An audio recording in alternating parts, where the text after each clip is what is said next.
s'arrêta sur le bord du trottoir sans grand enthousiasme pour cet exotisme. Derrière les deux flics marchaient primo deux Chinois, ayant sans doute quelque autorité sur leurs compatriotes. Secondo, un Chinois porteur d'un parasol jaune. Tertio, un Chinois porteur d'un objet également jaune formé de deux ellipsoïdes enfilés sur un bâton, selon leur plus grand axe. Quarto, un Chinois porteur d'un drapeau chinois pourvu de toutes ses bandes. Quinto, un Chinois porteur d'un drapeau également dans la même condition. Sexto, un Chinois frappant sur une plaque de fer. Septimo, un contorsionniste chinois habillé de jaune et agrémenté d'une barbe postiche. Octavo, un Chinois également vêtu de jaune et frappant l'une contre l'autre de longues lattes de bois.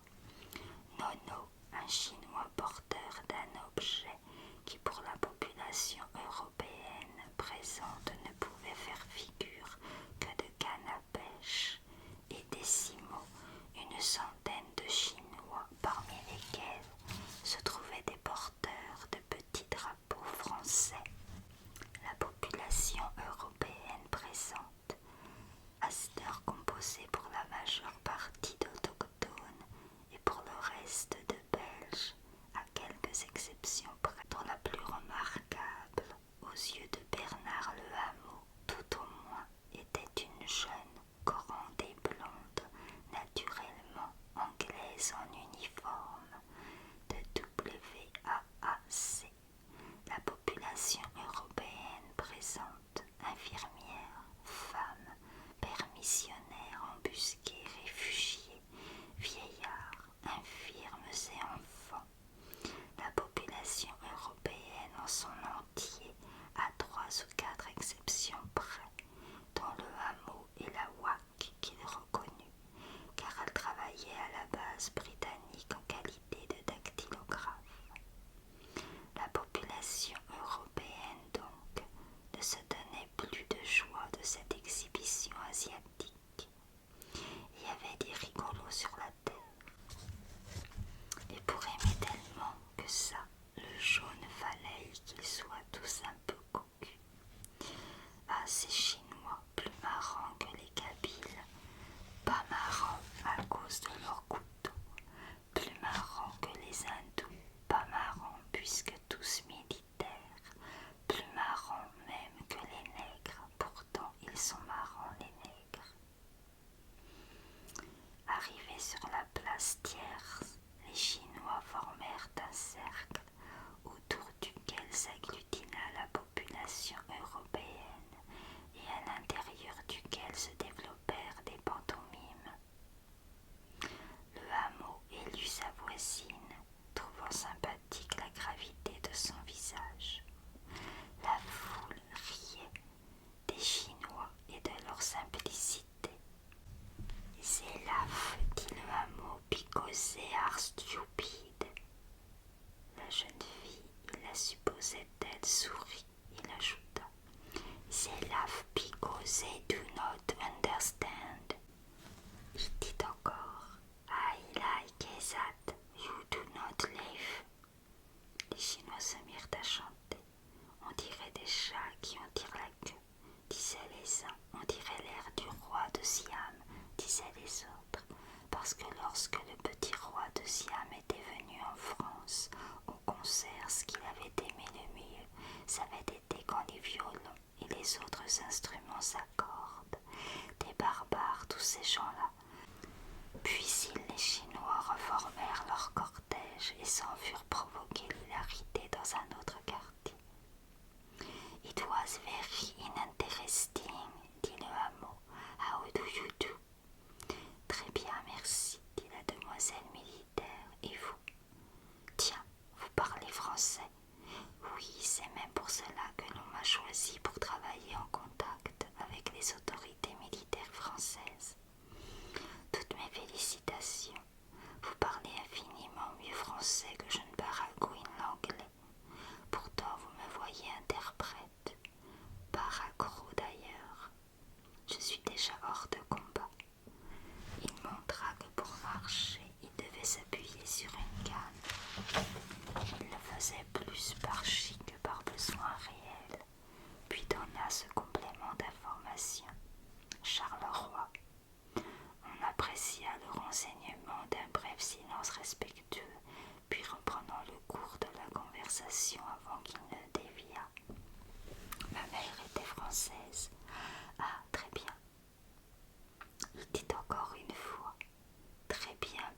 se turent. Voilà mon ami qui sort de ce magasin, reprit la militaire. Excusez-moi, je vais la rejoindre. Je vous en prie. D'ailleurs, nous nous reverrons bientôt, n'est-ce pas? Et j'espère. Il la regarda s'éloigner, tandis que autour de lui finissait de se disperser la foule et s'éteignait les ricanements. Ravissante, idiot, apprécia-t-il.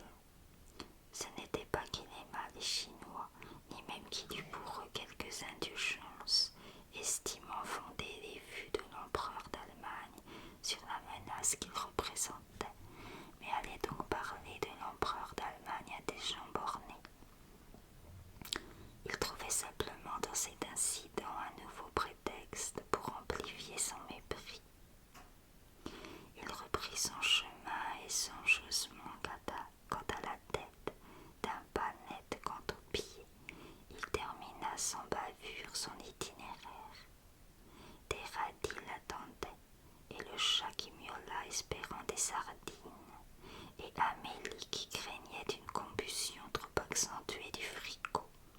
Le maître de maison grignote les végétaux, caresse l'animal et répond à l'être humain qui lui demande comment sont les nouvelles aujourd'hui.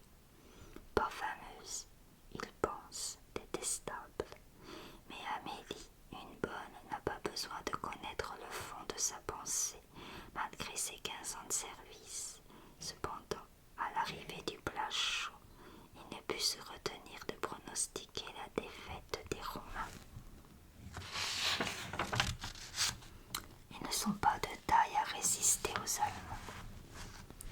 Aux Boches, corrigea Amélie qui ne pouvait admettre qu'un militaire français se refusât à utiliser l'expression courante.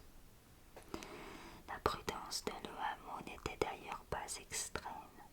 Chez le coiffeur, chaque jour, il ne se gênait pas pour railler les espoirs du vulgaire troupeau des lecteurs du matin et autres canards.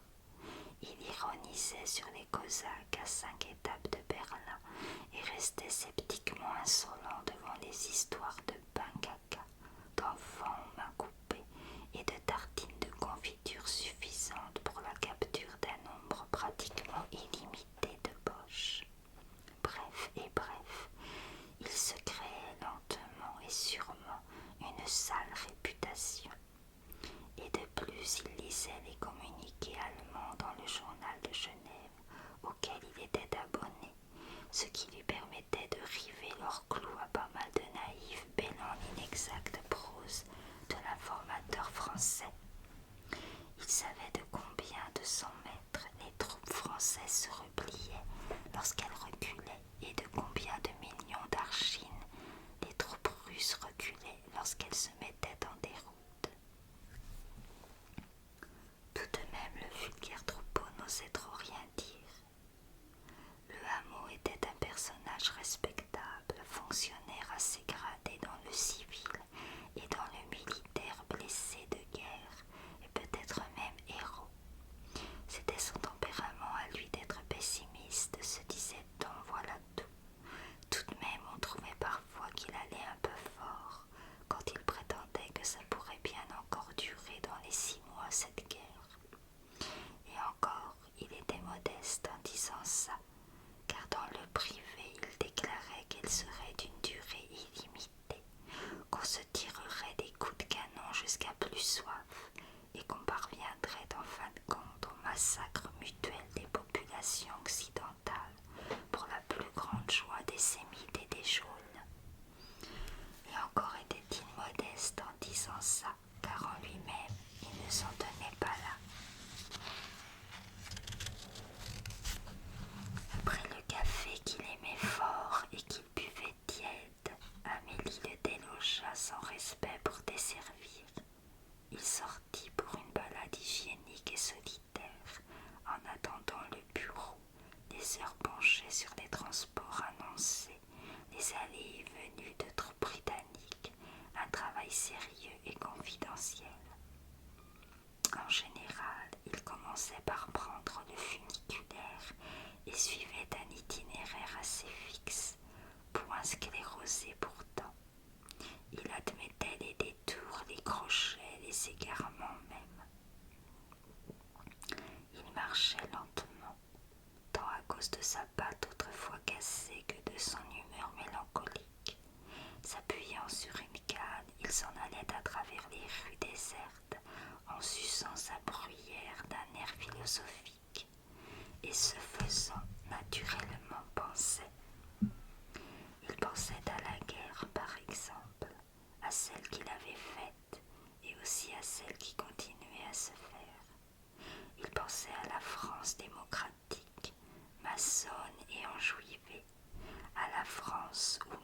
embusquait les ouvriers, lesquels avaient ensuite le culot de se payer des poulets le dimanche, à la France qui se redresserait peut-être, emballée sur un casque à pointe. Il pensait aussi à lui, il pensait également à sa famille, il pensait à son père, à sa mère, à sa femme. Son père, ma foi, végétait à la campagne, au milieu d'un champ de pissenlits. Sa mère était morte. Elle mourut tragiquement, et sa femme. Depuis, il était veuf, et sans descendance. Et son veuvage était si sincère qu'il faisait même sourire et qu'on en plaisantait. Mais il ne pensait pas à cela.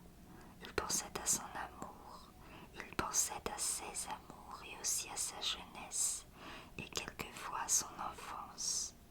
Sa mémoire était pavée de tombeaux comme celle d'un romantique, mais fonctionnaire appliqué, il extirpait avec soin les mauvaises herbes qui croissaient dans les allées, et entretenait passionnément les quelques massifs de fleurs qui, malgré tant d'hiver, n'avaient point flétri.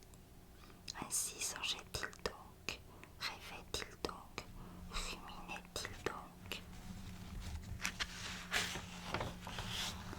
Le jour des Chinois, il rumina jusqu'aux bornes de la ville et se retrouva devant le fort de Tourneville, près des fossés duquel la population venait d'entendre la canonnade du front transmis jusque-là par des phénomènes d'acoustique que seuls des journalistes très calés en artillerie avaient été capables d'expliquer à l'ignorance des non-mobilisés.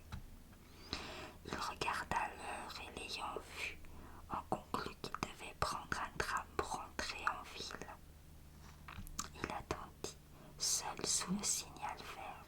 Sa pipe était éteinte. Il soupira, puis le tramway vint, qui était vide. Le bruit gonflait cette solitude que rythmait le timbre à l'avant. À la station suivante montèrent deux voyageurs. Ils s'assirent en face de l'Ohamo.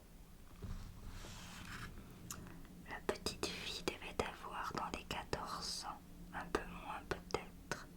Le petit garçon 6-7 ans. Ils payèrent puis restèrent un instant tranquilles. Le hameau se disait quelle imprudence de laisser deux enfants se déplacer ainsi seuls à travers une grande ville. Il examina plus attentivement la petite fille et la jugea bonne proie pour un satyre avec ses cheveux de gaude, ses yeux plus bleus et beaux que ceux des poupées, sa bouche déjà dessinée pour les baisers, ses très jeunes seins, ses jambes purement moulées, quoique encore un peu grêles. Elle lui sourit, il rougit. Apercevant du soldat sur le trottoir, le petit garçon dit « Tiens, des Canadiens !» C'était une provocation. Des Canadiens, fit avec mépris la petite fille. Des Écossais, ils ont des jupes. Non, c'est des Canadiens.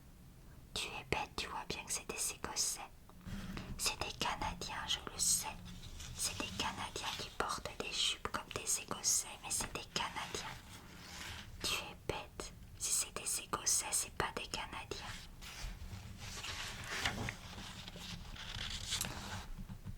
Tu peux pas parler de ça. Tu es une fille. Ils se chamaillèrent un bout de temps, puis le petit garçon sortit un badge de sa poche. Regarde s'il est rigolo. Oh, un poireau. Je ne sais pas comment il s'appelle ce régiment-là. Oh, c'est une blague, un poireau, c'est pas un badge.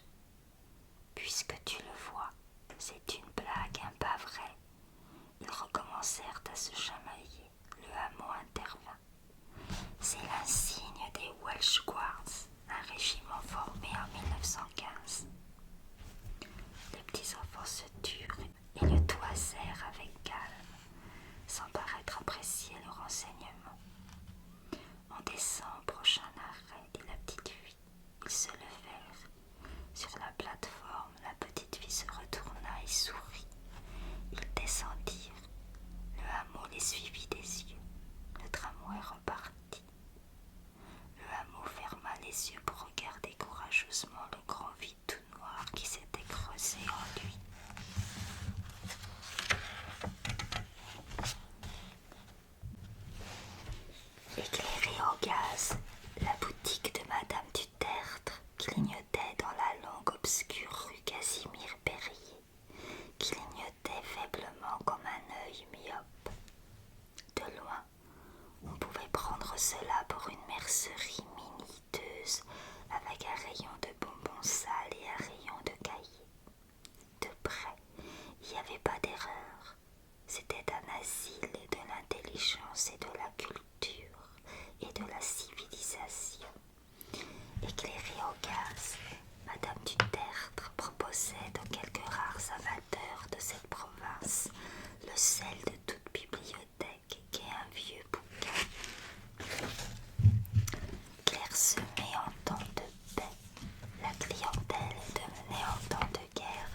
résistante.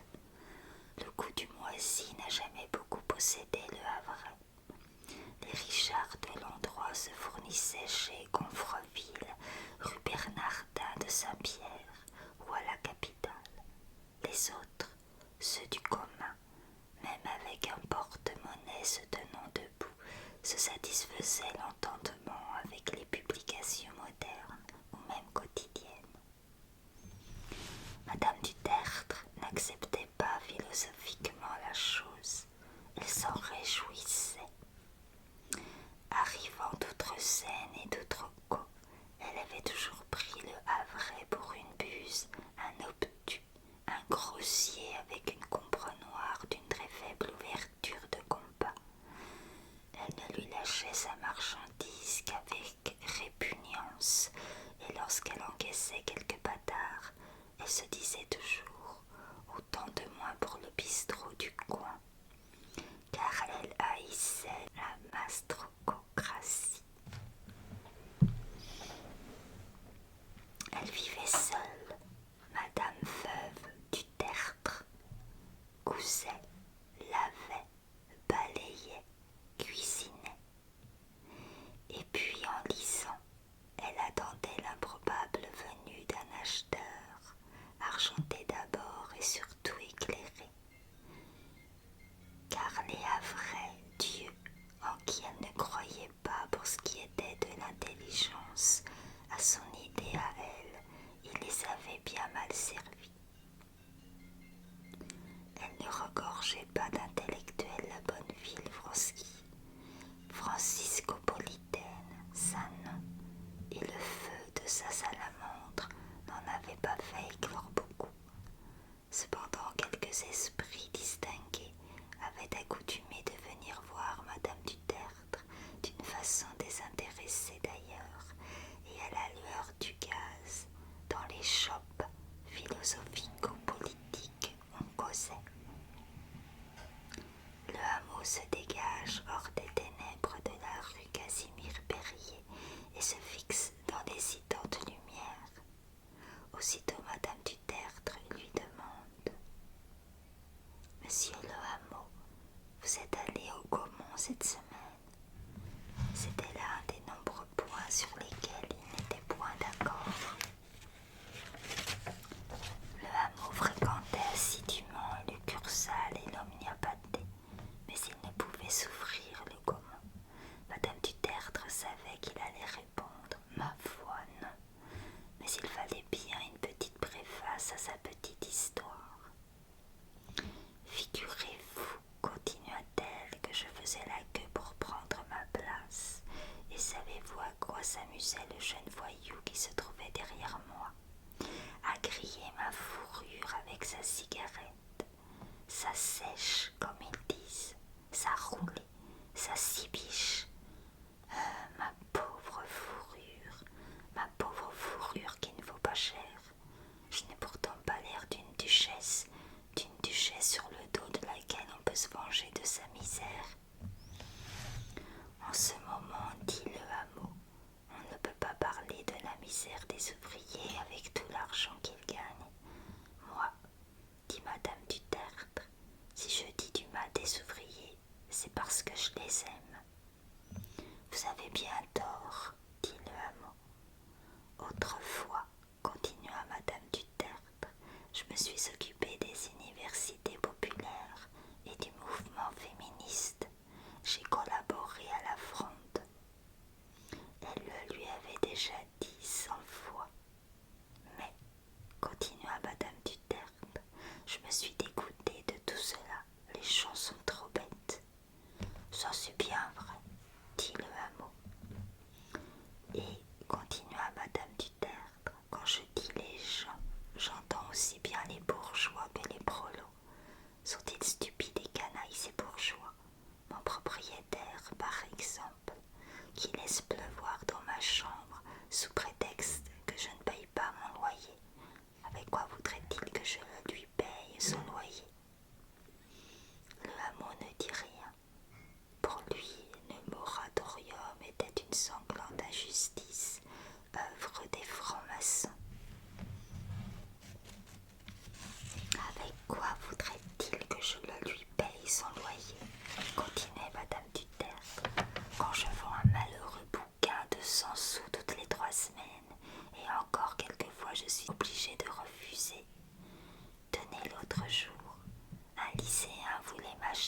exemplaire de la pucelle avec les planches.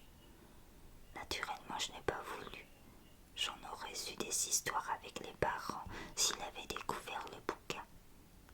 C'est une saloperie ce bouquin, dit le hameau. Bah, dit Madame du Tertre, ça n'empêche pas Voltaire d'être un grand homme. C'est beau ça de défendre les opprimés et les innocents injustement condamnés. Le hameau haussa légèrement et discrètement les épaules. Savez-vous, monsieur le hameau, continua Madame du Tertre, que j'ai failli mettre sur pied une affaire qui aurait fait autant de bruit que l'affaire Dreyfus. À ce nom, le hameau grinça des dents. Mais je n'ai pas eu de chance. Elle fit silence. Qu'est-ce que c'était? Demanda finalement le hameau. Voilà, c'était sur le bateau d'Honfleur. Je ne sais plus comment ça s'est fait, mais je suis entrée en conversation avec un marin. Pas un marin du bateau, mais un marin qui allait voir sa famille à Honfleur. Il m'a raconté sa vie. Il était dans la marine de guerre. Et figurez-vous qu'il avait surpris 2 de ses officiers qui, vous me comprenez, ça arrive dans la marine.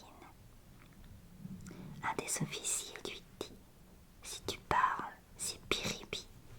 Le malheureux a parlé et ça a été Biribi. Oui, monsieur le hameau, Biribi. 5 ans il est resté là-bas et il en avait vu, il en avait subi des horreurs. Il m'a tout raconté. Et la soupe au poivre, et la crapaudine, et les mœurs honteuses, et le reste. J'ai pris des notes, j'ai pris son adresse, je lui ai écrit. Et monsieur, j'allais commencer une terrible campagne de presse lorsqu'éclata l'affaire Dreyfus. Le hameau grinça des dents. Naturellement, continua Madame du Tertre, on n'a plus fait attention à mon pauvre marin. Avouez que ce n'était pas de chance. Je serais peut-être devenue une polémiste célèbre, et me voilà bouquiniste dans une ville de barbares ayant perdu mari et enfant. Ils soupirèrent, puis firent silence. Le hameau crut percevoir une présence dans l'arrière-boutique. Était-ce monsieur Frédéric? Il voulut parler de l'actualité. Allons, dit-il, vous avez vu, François-Joseph est mort. Pfff, fit Madame du Tertre, un vieillard sanglant. Un pauvre vieil homme, dit le hameau, un pauvre vieil empereur. Empereur. Ce mot l'enthousiasmait. Lorsqu'il le prononçait, il avait l'impression de grandir. Mais la mort publique rappelait Madame du Tertre à ses propres deuils. Elle n'était pas au courant de la vie privée de Lohameau, de ses deuils à lui. À l'époque de l'incendie, elle n'habitait pas encore la ville. Comme elle ne bavardait pas avec ses voisins, ses sauvages, elle ne pouvait donc évoquer que ses propres deuils et avait hâte d'en parler. Connaissez-vous ce livre? Demanda-t-elle à le hameau en lui coupant sa rêverie impériale. C'était un bouquin sur les forces naturelles inconnues. Le hameau ne l'avait point lu et ne scella pas sa désapprobation. Vous avez tort, monsieur le hameau. Il y a bien des choses sur la terre que la science ne peut comprendre. Savez-vous que lorsque mon fils est arrivé pour la première fois au Sénégal, il a reconnu le paysage. Il n'y était pourtant jamais allé. Et lorsqu'il disparut dans un naufrage, la nuit même il m'apparut en rêve. J'ai fait plus tard le compte des jours. C'était bien la nuit même du naufrage. Il est entré dans ma chambre, mon fils. Tout mouillé, trempé, ruisselant. J'étais très étonnée parce que dehors il ne pleuvait pas. Ensuite j'ai vu qu'il était tout vert comme une grenouille, les mains, la figure, le costume, tout. Pfff, fit le hameau, vous avez dû être effrayé. Non, dit Madame du Tertre. Elle reprit. Mon mari était déjà mort à cette époque. Mon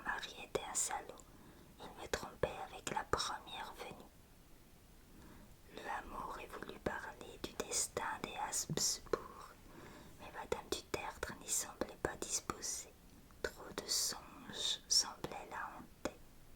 Il entendit dans l'arrière-boutique le froissement d'une page que l'on tourne. Il tressaillit.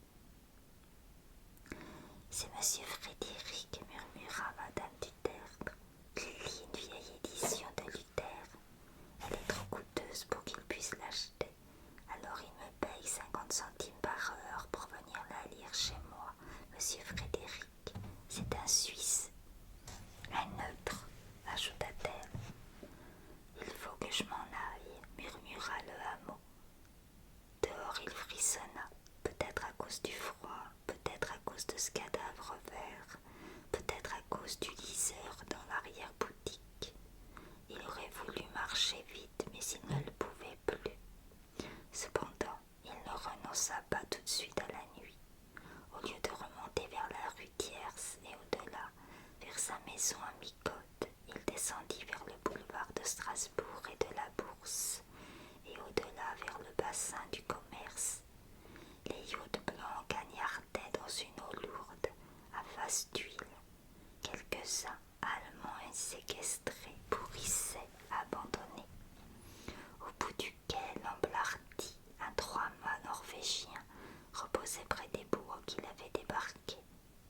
Sur le quai des casernes, le lent flâneur croisa un groupe de morveux à moitié ivres, de francs bandits de 14 ans. À les voir, il éprouva une joie bien vive, comme un élu devant le spectacle des damnés au dire de certaines religions. C'était là le plus grand profit de ses promenades à travers les quartiers pauvres. Il récoltait de la haine. Encore en cette fin d'après-midi d'hiver ne s'y appliquait-il pas spécialement. Il y avait maintenant en lui trop de troubles germants. Il passa sur le pont, et sous le pont s'épaississait l'eau du port, toujours plus crémeuse d'huile et d'ordures et de charbon. Il prit la rue des Drapiers, et après la bouillerie sordide et vibrante du quartier Notre-Dame, se retrouva en pays civilisé, rue de Paris. Les magasins étaient déjà fermés ou leur lumière obscurcie. Mais une foule, autochtone, militaire ou belge, animait consciencieusement cette voie principale. Sur la jetée près du sémaphore, il vit l'entrée de 2 transports. Combien d'hommes de troupe il transportait, et combien d'officiers et de quel régiment ne le savait-il pas déjà? N'était-ce point là son métier, et n'était-ce point grâce à cette fonction qu'il pouvait quasiment chaque jour échanger quelques paroles aimables avec Miss Wetz? Il cessa de penser pour rire tout doucement avec lui-même, tout seul. Il prit le tramway pour rentrer chez lui. L'itinéraire méridien de Le Hameau, devenu précis, le conduisait maintenant chaque jour près du fort de Tourneville. Il réussissait à s'y trouver vers la même heure que le premier jour, mais ne rencontrait point les enfants. Il attendait patiemment qu'ils apparussent. Ils ne paraissaient pas. Une promenade unique les avait-elle amenés là, qui ne se répéterait pas? Ou bien avait-il découvert cette régularité nouvelle, la sienne, et craint quelque satire? Ne venait-il là que toutes les semaines, ou tous les 15 jours, ou plus rarement encore? Ainsi s'organisait un questionnaire chaque jour plus méthodique. Mais le hameau avait toujours eu une prédilection désintéressée pour cette partie de la ville. Un beau jour, tout à coup, ils se trouvèrent là, devant lui, dans le tram. Ils étaient bien là tous les deux, et bien les deux mêmes. Le petit garçon, il le reconnaissait plus ou moins, mais la petite fille était égale à son souvenir. C'était clair qu'il l'avait transpercé. Il le retrouvait incarné dans cette chair si délicate qu'il s'étonnait qu'elle pût supporter une telle intensité de grâce. C'était clair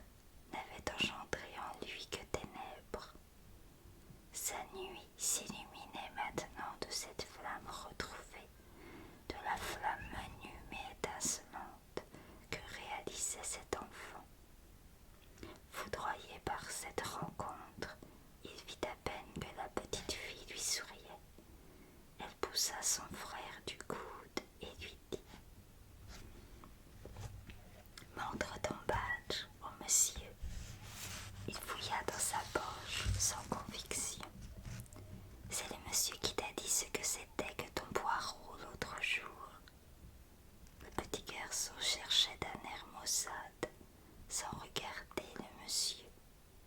Finalement, il exhiba le badge qu'il tendit en tournant la tête.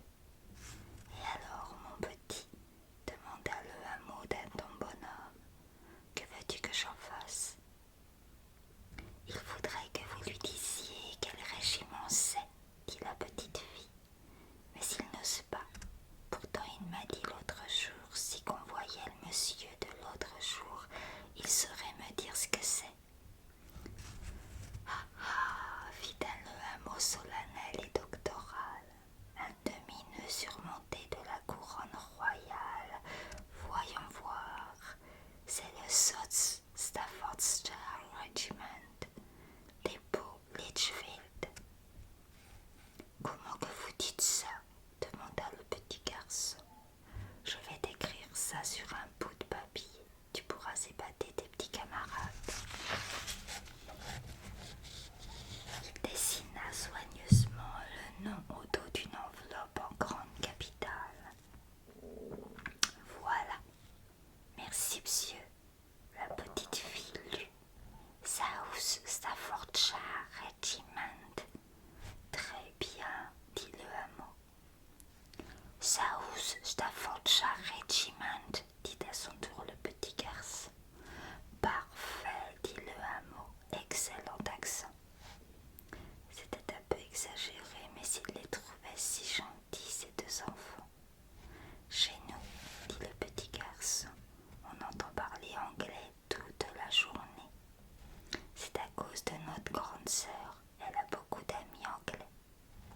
La petite fille rougit, le hameau rougit. Aussi, j'en ai une belle collection de badges, continua le petit garçon. J'en ai même à revendre. J'en ai tant que ça parce que les Anglais qui viennent chez nous, ils sont toujours prêts à donner tout ce qu'ils ont. Il n'y a qu'à leur demander. Sais-tu que c'est défendu ce trafic de badges, dit monsieur le hameau. Naturellement, mais c'est pas vous qui allez me dénoncer, dites. Mais non, voyons mon petit, ne crains rien. On descend là, dit la petite fille. Moi aussi, dit le hameau sans vergogne. Tiens, dit la petite fille, vous avez mal à la jambe. Blessure de guerre, dit le hameau. Les enfants le regardèrent avec respect, ils étaient fiers de lui. Et où allez-vous comme ça? Vous n'avez pas peur tout seul par les rues? Peur de quoi? Oui, bien sûr, fit le hameau à mi-voix pour lui-même. À eux. Et où allez-vous comme ça? Lui, dit la petite fille, je le conduis à l'école Saint-Magloire. Et moi, je vais au collège Sainte-Berthe. Avant la guerre, on allait à la communale, mais maintenant notre grande sœur nous paye l'école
chez son frère sénateur le hameau après la messe. Bernard ne croyait ni à Dieu ni à diable et s'en vantait, mais il jugeait la religion bonne pour le peuple. Une visite dominicale à l'église quelques minutes avant l'it missa est constituait l'alpha et l'oméga de sa dévotion.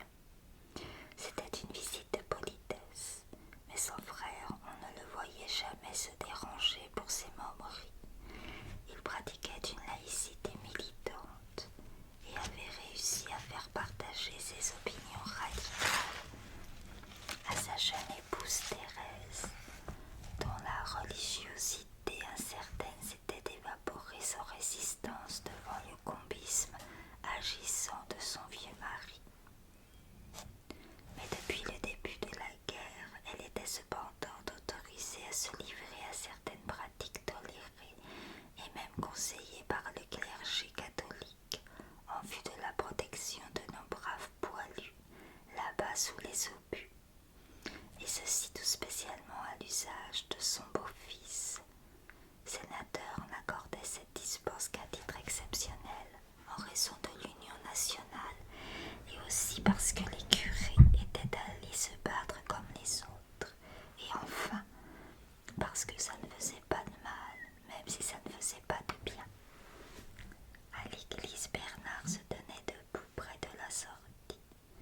Aussitôt l'it missa est, il filait avec rapidité, n'ayant pas envie d'entendre les calotins implorer du ciel le salut de la Troisième République. Point. Après une station au café de la Marine pour son piralo, il arrivait chez son frère sur le coup de midi. Eh bien, dit Sénateur, on en a eu une tempête, une sacrée tempête, une tempête à décorner tous les cocus de la ville. Quelle nouvelle de Charles? Demanda Bernard. Excellente. Ils sont des abris très bien aménagés. Ça ne sera pas comme l'autre hiver, tandis que les Boches, ils vont geler les cochons.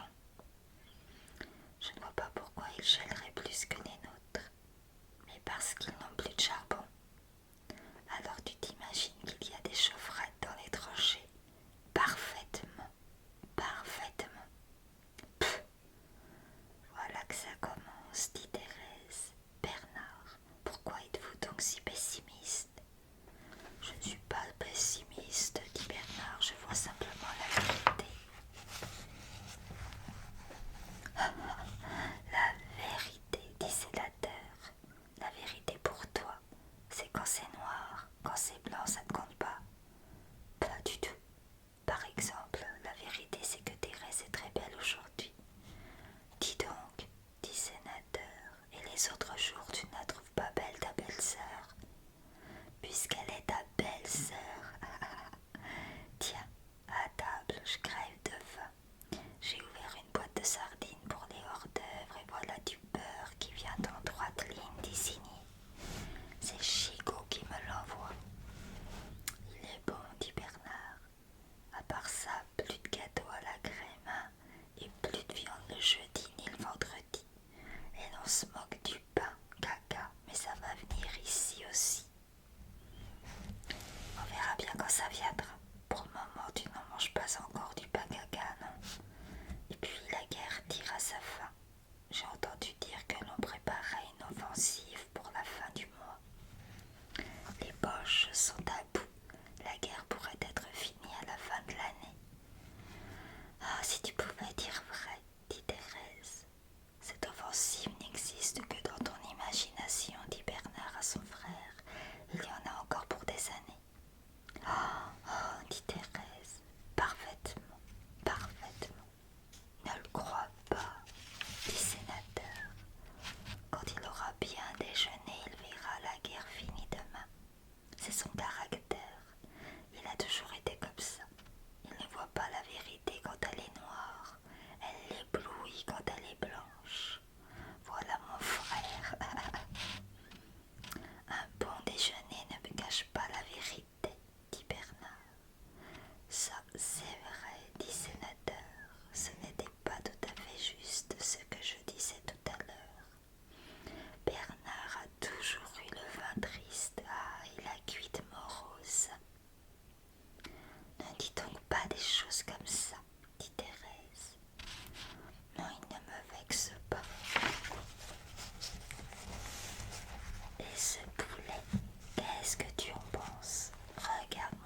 Qu'est-ce que tu penses des ouvriers qui gagnent maintenant des 10-15 francs par jour et s'achètent du poulet comme toi et moi?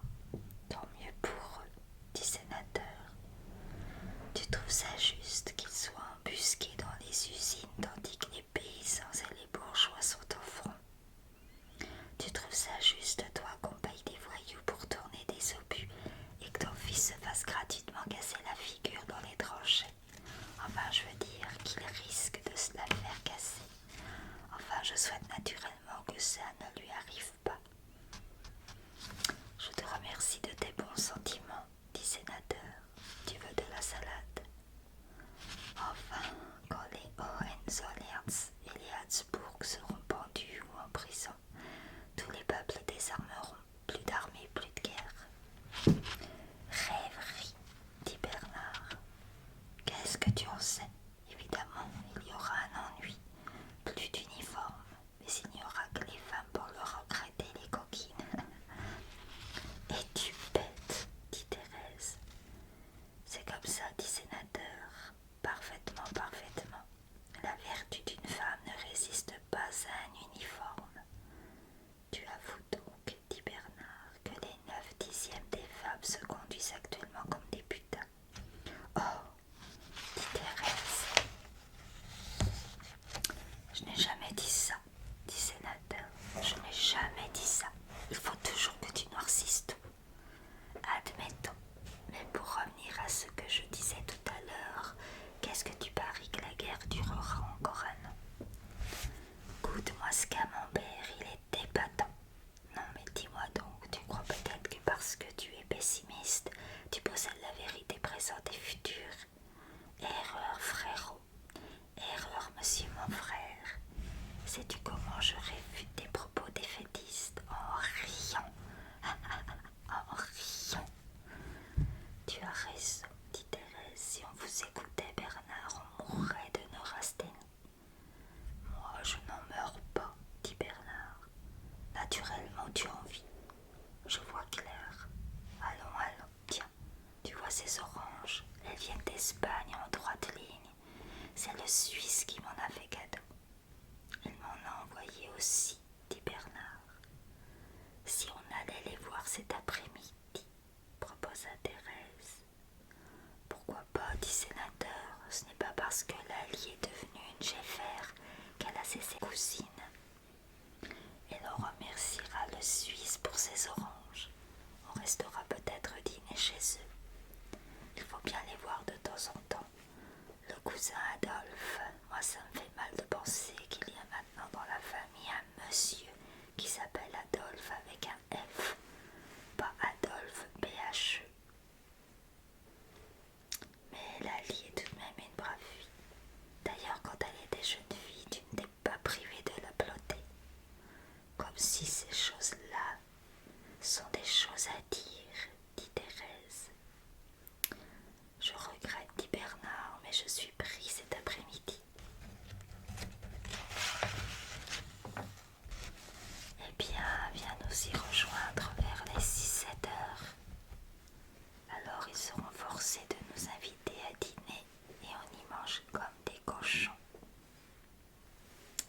Tant pis, c'est de la politesse, j'aime mieux ça que d'inviter le Suisse chez moi. Il faudra bien un jour que tu l'invites, dit Thérèse. N'y pensons pas. Tu vois, dit Bernard, tu refuses de regarder la vérité en face.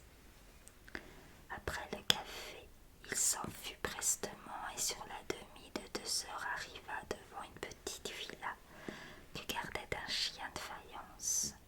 Sur le toit dormait un chat de même matière. Dans le jardin que l'hiver grillait, en d'autres temps poussaient des géraniums, des poules caquetaient.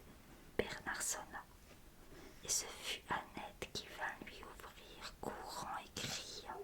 Oh alors, si je suis contente, si je suis contente. Bonjour ma petite Annette. Bonjour monsieur le hameau, dit la petite. Appelle-moi plutôt monsieur Bernard, dit le hameau. Alors, je t'emmène au cinéma. Oh oui, monsieur Bernard. Entrez donc, vous verrez ma grande sœur Madeleine. La grande sœur Madeleine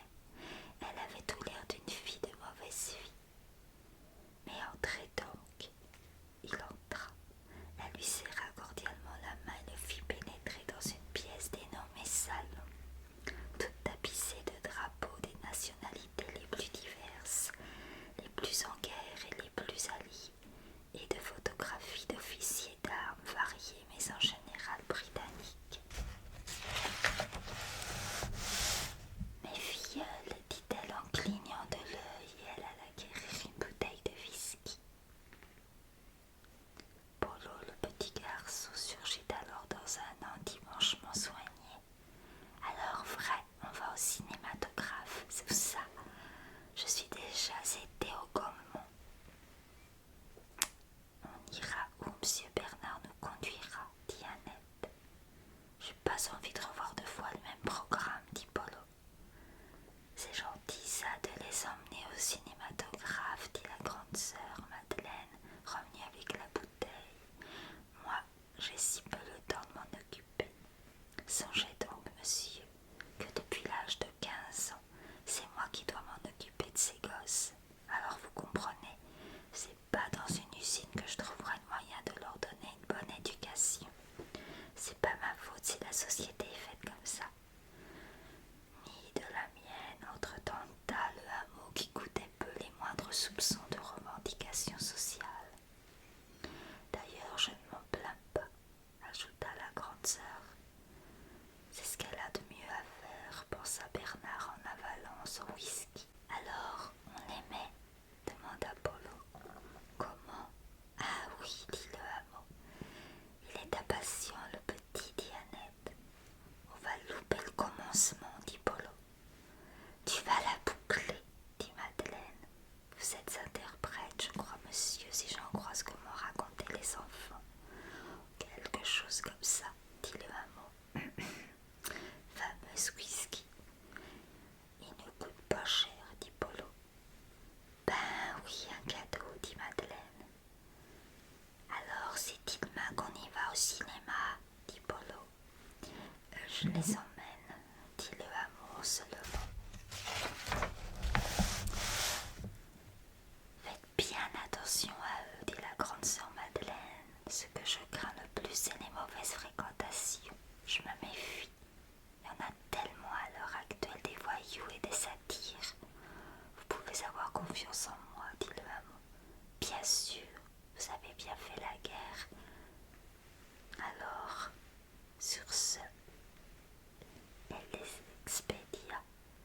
Un capitaine en sac devait s'amener. L'homme et les deux gosses prirent le tramway. Elle est charmante, votre sœur, dit le hameau. Elle est charmante, mais elle n'est pas honnête, dit Polo. Hi, dit Annette, ce qu'il est vache. Fit le hameau, il ne faut pas vous exprimer comme cela. Annette donna à son frère un coup de coude dans les côtes et cligna de l'œil.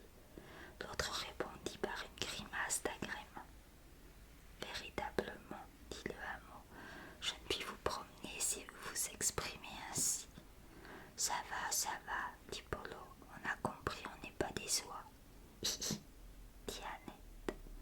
Garnement, dit le hameau. Alors, dit Polo, où vous nous emmenez, pas au Gaumont, hein? Je vous emmène au pâté. Chouette, qu'est-ce qu'on y joue? Pas d'impatience, dit le hameau dans son ignorance. Un bonhomme s'assit non loin d'eux, il se dure. Devant l'omnia pâté, une foule épaisse noircissait le trottoir. Elle coulait lourdement à l'intérieur comme du bitume lente et puante. Merde, dit Polo, on va pas avoir de place. Polo, si tu recommences encore une fois à dire ce mot-là, je ne t'emmènerai plus. Bravo, monsieur Bernard, dit Annette. Mon œil, dit Polo, Mado m'a bien dit de ne pas vous laisser seuls ensemble. Idiot, dit Annette.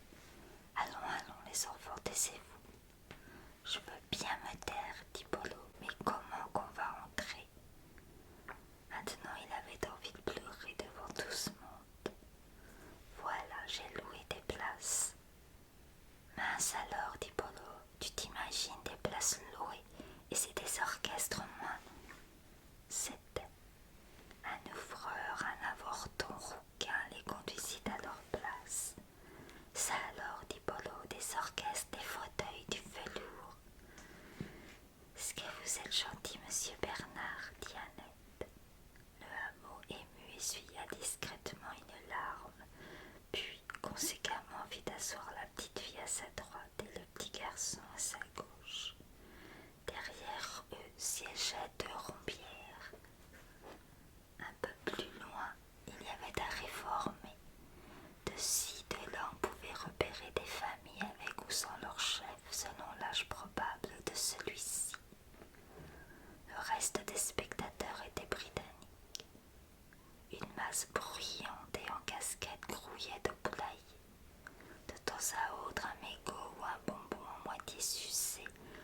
sur les rubans du parquet. L'orchestre, à l'heure indiquée sur le programme, se mit à jouer l'hymne national serbe, ce qui ne parut en aucune façon émouvoir la population accumulée en ce lieu de plaisir. L'hymne national serbe fut suivi de l'italien, ce qui suscita quelques réactions. Ça et là, quelques personnes se levèrent. Les autres, ignorant la mélopée macaronique, commençaient à s'impatienter, avides de spectacle. Lorsque l'orchestre raglo-cuivral, bouilli, granier, tsatsa, une masse plus importante se dressa en l'honneur du petit père. La Brabançonne suscita l'éblouissement des Belges. Enfin, le godet savé des Guinges mit la foule entière dans une attitude respectueuse. Les militaires britanniques avaient fini de rigoler. Leur flanflan impérial avait l'air de les empaler. Puis ce fut la Marseillaise, puis tout le monde se rassit. Quelle barbe, dit Polo, quand c'est dit qu'ils vont commencer. Patience, dit le hameau, patience. À ce moment, la nuit tomba, la projection ronfla, l'orchestre clabauda, Pâté Journal s'annonça, le poulailler siffla. À la barbe, dit Polo. À la barbe, dit Annette. C'est très intéressant, Pâté Journal, dit l'une des vieilles dames derrière. Cela pourrait instruire le peuple, mais le peuple refuse de s'instruire. Le hameau était tout à fait de cet avis, mais ne broncha pas. Quant aux enfants, ils n'entendirent pas la remarque désobligeante, car eux aussi s'étaient mis à siffler. Les actualités offraient en effet une cérémonie officielle à l'université d'Oxford. Le poulailler, prenant les professeurs en doge pour des curés, manifestait énergiquement ses convictions anticléricales, sans d'ailleurs choquer le militaire anglais pour qui les sifflets n'avaient point cette valeur réprobative. Bref, tout le monde était content, sauf quelques bourgeois français qui comprenaient, eux, grâce à leur instruction. Ensuite, on vit les cuistots armés et la bonne vie des tranchées, et puis 2 ou 3 autres choses de ce format. Pâté Journal terminé, les lampes se rallumèrent, et le poulailler fit un ah de soulagement. C'est pas trop tôt, dit Polo. Polo, dit Annette, vise là-bas. Où donc? Tu vois pas Kikit? Elle dit à le hameau. Kikit est une amie de ma sœur. Les 2 vieilles dames derrière lorgnèrent également dans la direction indiquée. Kikit ne pouvait être qu'une poule à quelques rangs de là en compagnie d'un officier australien. Une belle poule dans le genre, ce qu'on fait de mieux sur la place du Havre. Mince alors, dit Polo, elle est vernie en ce moment. C'est pas le même qu'avant-hier, dit Annette. Les 2 vieilles dames proférèrent des essais scandaleux, ce qui fit rigoler les gosses, qui ne prirent même pas la peine de les mépriser. Les 2 vieilles dames se turent. La nuit se fit de nouveau, et fit le poulailler, qui de nouveau déçu par un documentaire sur l'équitation exprima en haut sa consternation. Cependant, à différence à l'effet produit, des chevaux noirs dansaient sur l'écran. La barbe, dit Polo. Puis ralentis, s'envolèrent tout doucement au-dessus du Noël. Ce qu'ils sont bien dressés, dit Polo. Enfin saluèrent et se retirèrent dans leur bobine écurie à la satisfaction du public. C'est la barbe tout ça, dit Polo. De quoi que tu te plains, dit Annette, puisque tu ne paies pas. Je sais bien que c'est pas Monsieur Bernard qui a fabriqué le programme. Et maintenant, dit le hameau, lisant un morceau de papier médiocrement imprimé, et maintenant vous allez voir les nouvelles aventures de Nick Winter. Ils virent en effet en 3 parties les nouvelles aventures de Nick Winter. L'arrestation d'une bande de vauriens fut une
sûr.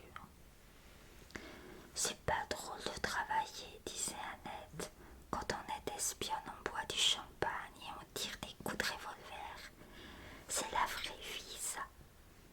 Ah là là, dit Polo, je te vois en train de tirer des coups de revolver. Tu casserais la bouteille de champagne, mais tu descendrais pas ton homme. Pff. Oui, mais j'aurais appris, dit Annette. Pff. Dites donc, monsieur Bernard, vous en avez tué des boches? Non, répondit le hameau, sans blague.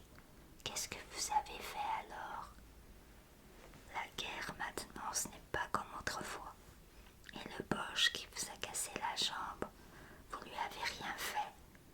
J'ai été blessé par un éclat de shrapnel, alors tu comprends. Comme les artilleurs sont très loin, on ne peut pas se venger sur eux, nous les fantassins. Je serai aviateur, dit Polo. Eh bien, mes enfants, dit le hameau, je vois que vous avez de l'ambition tous les deux. Il prit la main d'Annette et la tapota paternellement. Annette se frotta tendrement contre lui. Polo haussa les épaules. Un clignement d'œil de la petite le fit rosir. Il se détourna légèrement comme pour examiner la salle.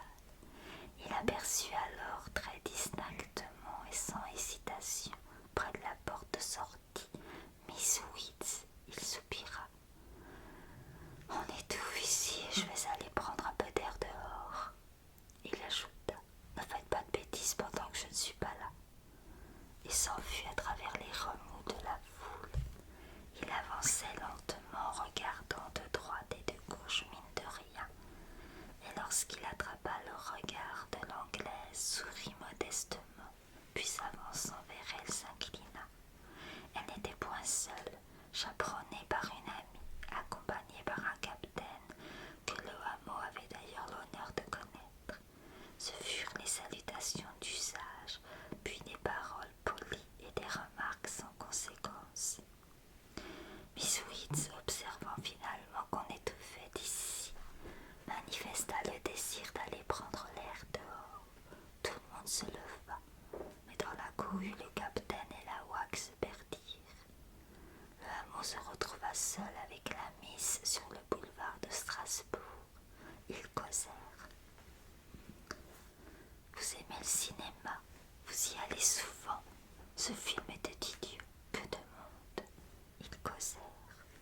Le hameau était très ému. Il examinait cette femme très attentivement, à la dérobée.